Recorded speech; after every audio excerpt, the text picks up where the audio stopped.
Recording हो गई हो। अल्हम्दुलिल्लाह। अल्हम्दुलिल्लाह रब्बिल आलमीन वस्सलातु वस्सलाम अला सय्यिदिल अंबिया वल मुरसलीन। तो चलिए जी, हम अपना अल्लाह का नाम लेके रिज्यूम करते हैं इस सिलसिले को। 1285। अन शहर बिन हौशबिन। शहर बिन हौशब कहते हैं। देखें, सहाबी और शहर कितना खूबसूरत लड़कों का नाम है। काला कहते हैं, कुल तुली उम्मी सलमा था, मैंने उम्मे सलमा से कहा, या उम्मुल मुमिनीन, या उम्मुल मुमिनीन, ए उम्मुल मुमिनीन।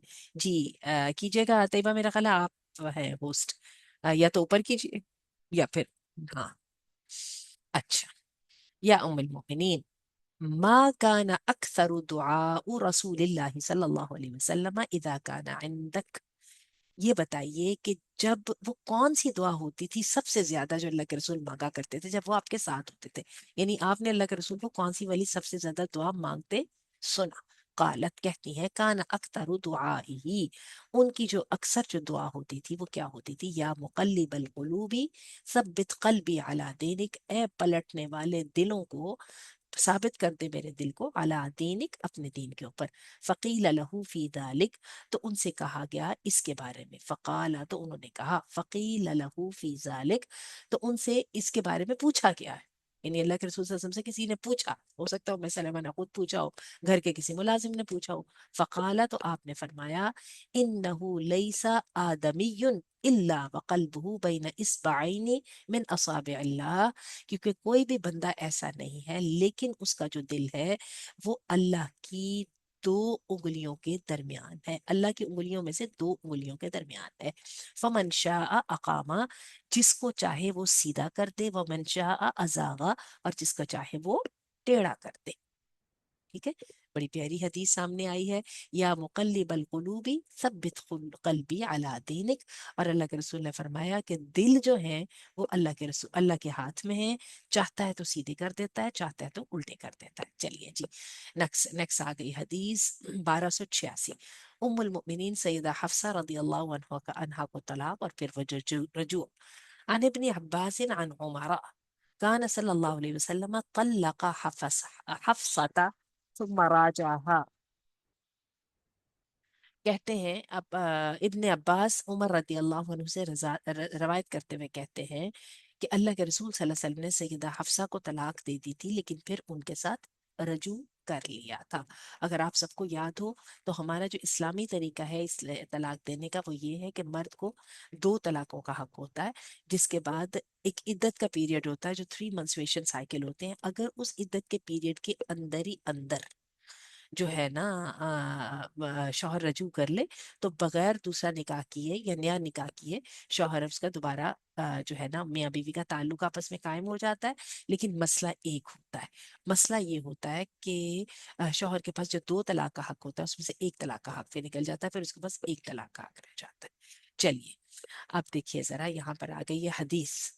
ठीक है, उन्होंने इसकी इमाम अलबानी ने इसकी शरह भी की है।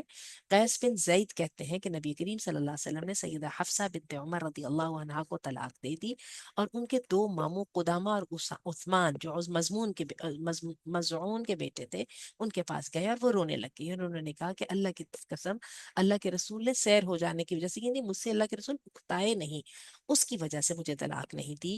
फिर अल्लाह के रसूल सल्लल्लाहु अलैहि वसल्लम उनके पास आए और कहा, काल अली जिब्रील अलैहिस्सलाम, कि मुझे जिब्रील ने आके कहा, राजी हफ्सा, हफ्सा से रजू कर लीजिए, फ़इन्नहा सव्वामा कव्वामा, क्योंकि वो रोजे रखने वाली और जो है कयाम करने वाली है। व इन्नहा ज़ौजतुका फिल जन्नती, और वो आपकी बीवी होंगी जन्नत में। ठीक है, तो क्या है कि अल्लाह के रसूल सल्लल्लाहु अलैहि वसल्लम ने फिर उनसे रजू कर लिया। अच्छा, आदमी का अपनी बीवी को तलाक देना जायज है अगरचे वो रोजे रखने वाली और कयाम करने वाली हो। कभी कभार तो ऐसा होता है कि मियाँ बीवी आपस में शेर व शकर हो नहीं पाते और बीवी अपने खामंद की अतात के सारे तकाजे पूरे नहीं कर पाती, नतीजा तलाक की सूरत में निकलता है। और बसा औकात बाज़ ऐसे दाखिली अमूर तलाक का सबब बन जाते हैं जिन पर दूसरे लोग मुत्तले नहीं हो सकते।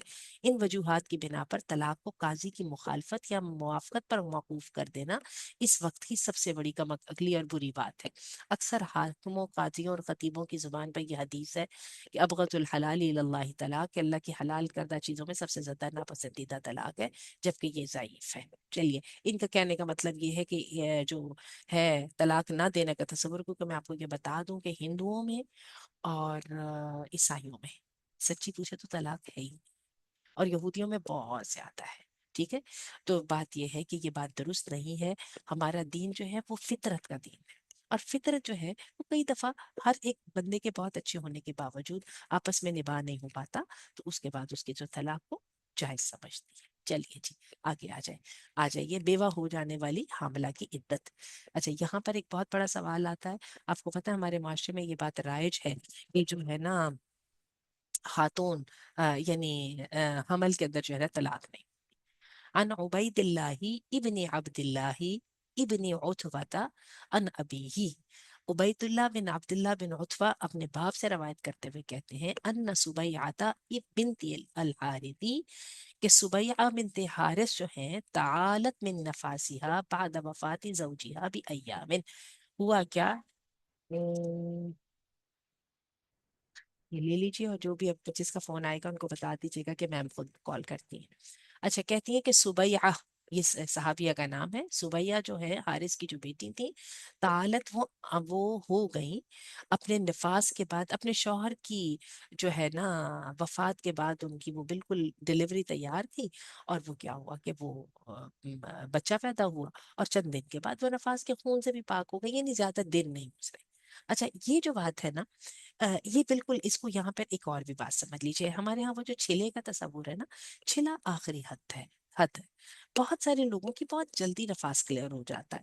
मेरा जाती जो मामला है, मेरा साथ ये है कि 2 या 3 दिन की जो है फ्लो के बाद मेरा बिल्कुल वो खत्म हो जाता है, लेकिन इतना है कि स्पॉटिंग, कभी क्लॉटिंग, और उसके साथ करते करते तकरीबन 1 महीना लग जाता था। ठीक है, बहुत सारे लोगों के 7 दिन में खत्म हो जाता है, कुछ लोगों का 10 दिन में चला जाता है, कुछ लोगों का महीने से आगे भी चला जाता है। तो इसका मतलब ये है कि ये जो छिला है वो यानी 40 दिन इसकी मुद्दत है। ठीक है, लेकिन उसकी कोई हर एक की जैसे पीरियड्स के अपने डेज होते हैं ना, इसी तरह थे। बहरहाल सुबैया के यहाँ बच्चा भी पैदा हो गया, शौहर की वफात हो गई थी, उसके बाद बच्चा भी पैदा हो गया, और फिर उसके बाद क्या हुआ कि उनकी वो भी हो गई, नफास के खून से भी पाक हो गई। फमर्रा बिहा अबू सनाबिल, अबू सनाबिल एक सहाबी थे, वो उनके पास से गुजरे। फकाला, तो उन्होंने कहा, इन्नकी ला तहिल्ली हत्ता तमकुसी अरबाता अशहुरिन व अशरा। आप जब तक हलाल नहीं होंगे, हलाल ना होने से यहाँ पे मुराद ये है कि आप जब तक निकाह नहीं कर सकती, हत्ता कि आप 4 महीने 10 दिन गुजार लें। ठीक है ना, 4 महीने 10 दिन आप गुजार ना लें, क्योंकि इद्दत वफात की इतनी है ना। फ़ज़करत ज़ालिका लिरसूलिल्लाहि, तो उन्होंने जिक्र किया इस बात का अल्लाह के रसूल सल्लल्लाहु अलैहि वसल्लम के लिए। फ़क़ाला, तो आपने फरमाया, कज़ब अबू सनाबिल, अबू सनाबिल ने झूठ बात कही है। लैसा कमा काला, ऐसा नहीं है जैसे उन्होंने कहा है। कद हललती, आप हलाल हो चुकी हैं। फन की ही, अब आप निकाह कर लीजिए। इज़ा अताका अहदुन तरदीनहु फ़अतीनी औ अन अम्बिईनी, अगर आपके पास कोई रिश्ता आता है जो आप जिसको आप पसंद करती हैं, तो या तो आप मेरे पास आ जाना या मुझे उससे आगाह कर देना। अच्छा जी, अब बात को समझे। ये जो सुबैया है, ये इनको अबू सनाबिल ने देखा कि she was kind of ready for the new निकाह। देखें, ये होता था उस जमाने में, जहाँ पे ताद्दुद अज़दवाज होती है ना, वहां पे तो यकीन कीजिए कि एक औरत की तलाक और या उसकी जो है ना बेवगी के अंदर मर्दों की लाइनें लगी होती हैं कि हम हमसे पहले कोई बात ना कर जाए। ठीक है, तो वहां पर यही होता था। आप ये देखें, ये जो इतनी एक्टिव जो है वहां की जिंदगी है, कि अभी बच्चा भी पैदा हो चुका है, शौहर की वफात भी हो चुकी है, और वो जनाबे वाला अभी नफास से जैसे ही पाक हुई है, और वो जनाबे वाला वो खुद भी रेडी है, तो वो भी काइंड ऑफ प्रिपेयर कर रही है कि जी मुझे अब निकाह करना है। तो वो सनाबिल कह रहे हैं, नहीं नहीं नहीं, अभी नहीं आप कर सकती, आपको 4 महीने 10 दिन ठहरना है। तो अल्लाह के रसूल सल्लल्लाहु अलैहि वसल्लम ने फरमाया, ऐसी बात नहीं है, अगर आपके पास कोई अच्छा बंदे का रिश्ता आता है तो मेरे पास आ जाना या मुझे आगाह कर देना, मैं ये काम शादी करवा दूंगा। ठीक है जी। अच्छा, जरा एक तरह देख लीजिए, इस हदीस में सबिया का बच्चा, वो सुबैया का बच्चा 4 माह 10 दिन में पैदा हो गया था। इस तरह हामला औरत को तलाक हो जाए तो इसकी इद्दत भी वज़ाए हमल होगी, ना कि 3 हैज। बात को समझ आ गई जनाब। चलिए जी, नेक्स्ट वाली हदीस पे आइए। 1288, अन अबी हुरैरा क़ाल, अबी हुरैरा कहते हैं, क़ाल रसूलुल्लाह सल्लल्लाहु अलैहि वसल्लम, कफ़ा का अलहैयता दरबतुन बिस्सौत असबतहा अम अख्तअतहा। अबू हुरैरा कहते हैं कि अल्लाह के रसूल सल्लल्लाहु अलैहि वसल्लम ने फरमाया कि सांप को कोड़े की एक जरब ही काफी है। ठीक है, लग गई तो लग गई, ना लगे तो ना लगी। चलिए आगे देखें, इसको किस उन्होंने कॉन्टेक्स्ट में किया है। ये देखिए, हाँ जी। बस इमाम अलबानी कहते हैं कि अगर ये हदीस सही है तो इससे मालूम होता है कि इस फरमान से आपका मकसूद ये बतलाना है कि एक बार एक ज़रब लगाने से सांप मारने का शरई हुक्म इंसान से साकित हो जाएगा। अगर सांप अपनी कोशिश और हिम्मत से बच निकले तो उसका मुकद्दर। इस हदीस का मतलब ये हरगिज ना समझा जाए कि सिर्फ एक ज़रब ही लगाई जाए, खुदा न खास्ता दूसरी बार ऐसा कर दिया तो हराम के मर्तकिब हो जाएंगे, क्योंकि दीगर अहादीस में सांप को कत्ल करने के अल्फाज और हुक्म मौजूद है। ठीक है, सांप को, मूजी चीज को कत्ल कर देना चाहिए, खत्म कर देना चाहिए। यहूद और नसारा को जजीरा अरब से निकालना, देखिए जनाबे वाला, और आज जजीरा अरब में सारे यहूद और नसारा ही बैठे हुए। ठीक है। अन जाबिर इब्न अब्दुल्लाह यकूल, जाबिर बिन अब्दुल्लाह कहते हैं, अखबरनी उमर बिनुल खत्ताबी, मुझे खबर दी उमर बिनुल खत्ताब में, अन्नहु समिया रसूलुल्लाह सल्लल्लाहु अलैहि वसल्लम, कि उन्होंने सुना अल्लाह के रसूल सल्लल्लाहु अलैहि वसल्लम से जो कह रहे थे, ला उखरिजन्नल यहूदा वन नसारा मिन जजीरतिल अरबी हत्ता ला अदा इल्ला मुस्लिमा। ठीक है, मैं यहूद और नसारा को जजीरतुल अरब से निकाल दूंगा, और यहाँ पर मैं सिवाय मुसलमान को किसी को नहीं छोड़ूंगा। और अल्लाह के रसूल सल्लल्लाहु अलैहि वसल्लम की भी अभी यहाँ पे अगर हदीस नहीं भी आई तो आपको कहीं मिल जाएगी कि जजीरतुल अरब में जो है यहूद और नसारा को नहीं रहने देना। और आप ये देखिए कि जब कुवैत पर हमला हुआ था वो 1994 में, 91 शायद 92 के अंदर, तो उस वक्त जब आया था, उस वक्त इन लोगों ने अमेरिका को सऊदी अरब ने बिठाया था और कुवैत ने अड्डे दिए थे, वहीं से अड्डे देने का आगाज हुआ था ना। उस बिना के ऊपर जो है उसामा बिन लादेन जो है, उन्होंने जो है वो एहतजाज किया था, और उसके बाद फिर उनको वहां से आउटलॉ कर दिया गया और उनको निकाल दिया गया था, और फिर बाद में जाके उन्होंने अलकायदा बनाई थी। ठीक है, ये तरह देख लिए, आगे हदीस भी आगे, ये देखिए दोबारा देख लीजिए, जजीरतुल अरब, बहरे हिंद, बहरे शाम, फिर दजला और फुरात के जितने इलाका पर कब्जा किया हुआ है, या तूल के लिहाज से, अदन अबियन के लिहाज से। अच्छा, ठहरिए ठहरिए ठहरिए, कह रहे हैं अरज के एतबार से जद्दा से लेके आबादी इराक के अतराफ तक का इलाका जजीरतुल अरब करवा कहलाता है। मैं आपको इसको सादे अल्फाज में बताती हूँ, जिनको आप जीसीसी कंट्रीज कहते हैं ना, इनमें इराक शामिल है। ये सारे का सारा जो है जजीरतुल अरब में शामिल है। ठीक है, अल्लाह के रसूल सल्लल्लाहु अलैहि वसल्लम इसमें आए थे। सैयदना अब्दुल्ला इब्न अब्बास बयान करते हैं कि अल्लाह के रसूल ने फरमाया, अखरिजुल मुशरिकीन मिन जजीरतिल अरब, मुशरिकीन को जजीरतुल अरब से निकाल दो। सैयदना उमर बिन अल खत्ताब ने अल्लाह के रसूल की इस हुक्म की तामील की, जैसे कि सैयदना अब्दुल्ला बिन उमर कहते हैं कि सैयदना उमर ने हिजाज की सरजमीन से यहूद और नसारा को जिला वतन कर दिया, और जब रसूलुल्लाह सल्लल्लाहु अलैहि वसल्लम ने खैबर फतह कर लिया तो यहूदियों को वहां से निकाल देने का इरादा किया। उस वक्त ये खैबर की जमीन तो अल्लाह और अल्लाह के रसूल और मुसलमानों की हो चुकी थी, तो यहूदियों ने आप सल्लल्लाहु अलैहि वसल्लम से दरख्वास्त की कि इनको खैबर में रहने दिया जाए, वो काम करेंगे और निस्फ पैदावार आपको देंगे। अल्लाह के रसूल सल्लल्लाहु अलैहि वसल्लम ने उनका मुतालबा तस्लीम फरमा लिया और फरमाया कि हम जब तक चाहेंगे तुम लोगों को यहाँ, आगे कीजिएगा जरा, हम जब तक चाहेंगे तुम लोगों को यहाँ ठहरने की इजाजत देंगे। सो वो वहीं पे रहे, हत्ता के सैयदना उमर ने उनको तैमा और अरीहा के मकाम की तरफ जिला वतन कर दिया। दोबारा देखिए, मलकियत अल्लाह के रसूल सल्लल्लाहु अलैहि वसल्लम की थी, यानी मलकियत उनकी नहीं थी। अल्लाह के रसूल सल्लल्लाहु अलैहि वसल्लम ने उनको ठहरने का एज अ मुलाजिम इजाजत दी थी, और उसके बाद भी अल्लाह के हजरत उमर रदी अल्लाह अन्हु ने इनको बाद में तैमा और अरीहा के मकाम पर जिला वतन कर दिया। ठीक है जी। चलिए जी, अब जरा देखिए एक और ममनुआ नाम, ये मेरा ख्याल है ये भी बहुत जबरदस्त हदीस सामने आई है।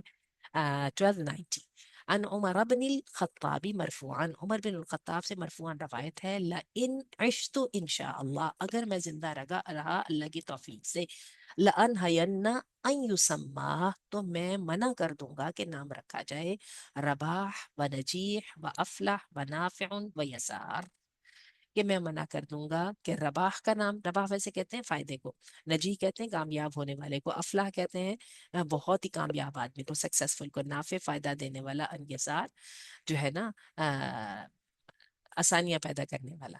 जरा देखिए, आगे देखिए। अच्छा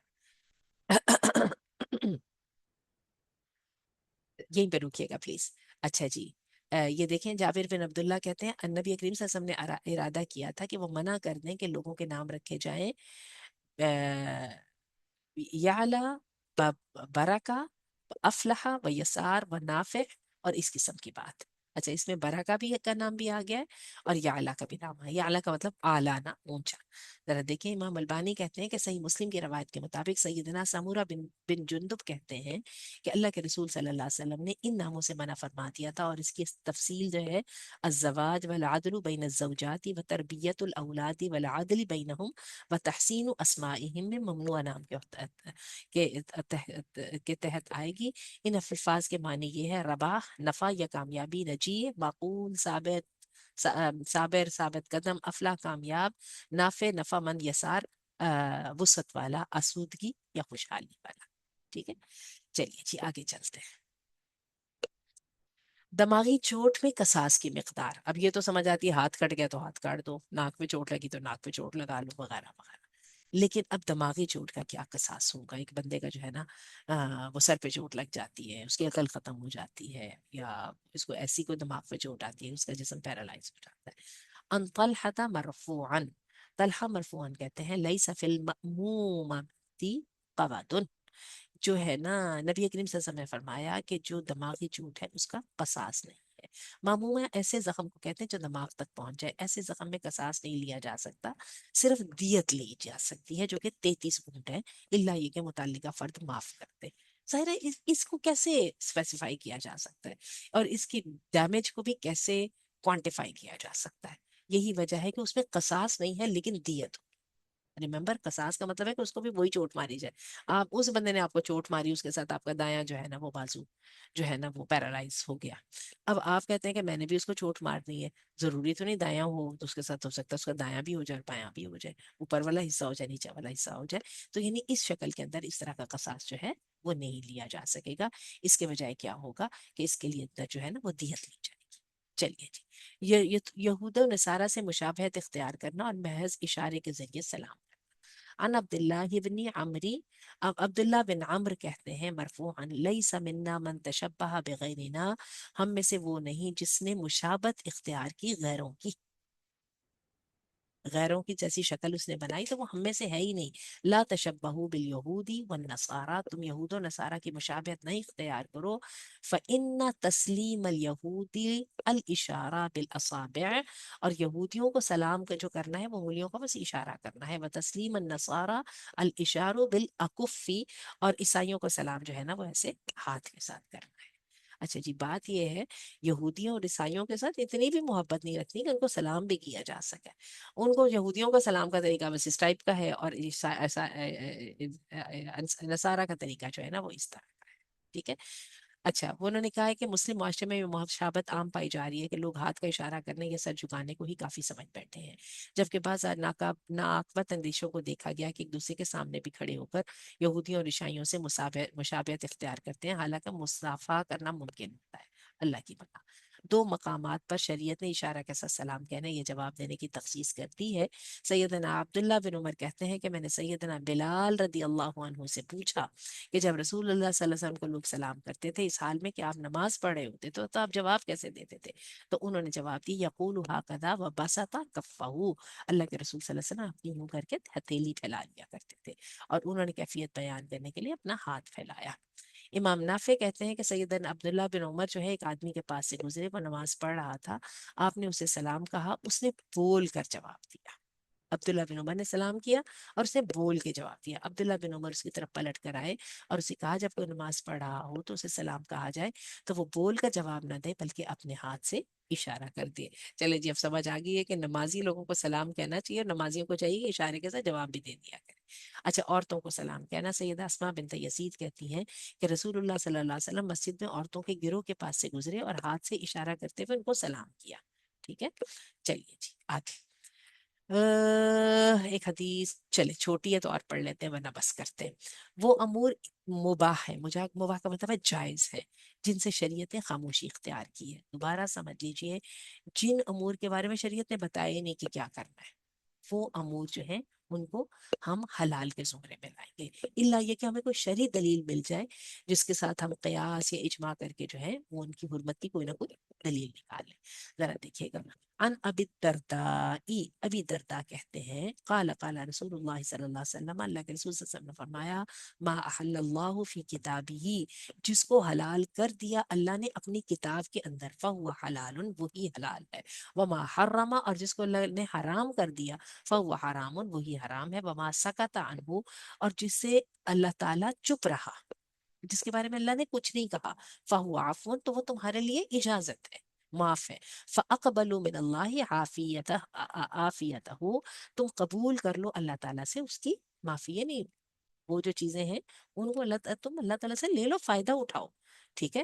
وما کاد ربک نس وما کان ربک نسیہ، یہ مت سمجھنا کہ تمہارا رب بھول گیا ہے، یہ نہ سمجھنا کہ اللہ تعالیٰ کو پتہ نہیں لگا اور اللہ تعالیٰ نے اس بات کا ذکر نہیں کیا، اللہ تعالیٰ کو پتہ بھی تھا اور اللہ بھولا بھی نہیں، اور اللہ نے کسی چیز کو مس بھی نہیں کیا، یہ اللہ کی رحمت ہے کہ جن امور کے بارے میں شریعت خاموش ہے ان کو اللہ تعالیٰ نے انسان کے اس میں ڈال دیا، چاہو تو کر لو چاہو تو نہ کرو، اور تم اس کا فائدہ اٹھا لو، اللہ کے رسول صلی اللہ علیہ وسلم نے کہا ہے۔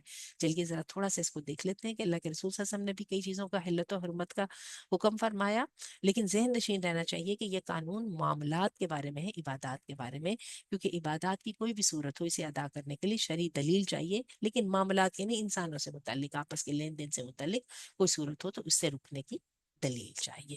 چلیے جی بس، اب یہاں تک نومولود بچہ کا وارث بنتا ہے اس کی میں تصویر لے لیتی ہوں اور جا کے اس کو جو ہے گروپ میں شیئر کر دیتے ہیں انشاءاللہ۔ طیبہ آج ایسا کیجیے گا کہ گروپ کی ڈی پی جو ہے نا وہ بدل دیجیے گا، جو میں نے بھیجا ہے نا اپنا سلسلۃ الاحادیث کا جو پوسٹر ہے وہ، اور گروپ کا نام بھی سلسلۃ الاحادیث الصحیحہ کر دیجیے گا، ٹھیک ہے؟ بارک اللہ فیک، جزاکم اللہ خیر۔ ہم اصل میں یہی والا گروپ استعمال کر رہے ہیں عرصہ 3 سال سے، ہم نے ماشاءاللہ شروع کیا ہوا ہے، ہمارے 3 دورہ قرآن اسی گروپ میں ہو چکے ہیں، اور ہماری سلسلۃ الاحادیث کی کلاس بھی اسی کے اندر ہوتی ہے۔ اصل میں ہماری جو سلسلۃ الاحادیث کی کلاس جو تھی، ہم نے جب دورہ قرآن کیا تھا نا پہلا، اس کے بعد ہم لوگوں نے یہ شروع کی تھی، اللہ تعالیٰ ہم سے قبول فرمائے۔ سبحانک اللہم و بحمدک، اشہد ان لا الہ الا انت، استغفرک و اتوب الیک۔ اور شازیہ مجھے آپ نظر آ رہی ہیں اور آپ نے کہا تھا میں آپ سے ملنے آؤں گی، بارک اللہ فیک، السلام علیکم۔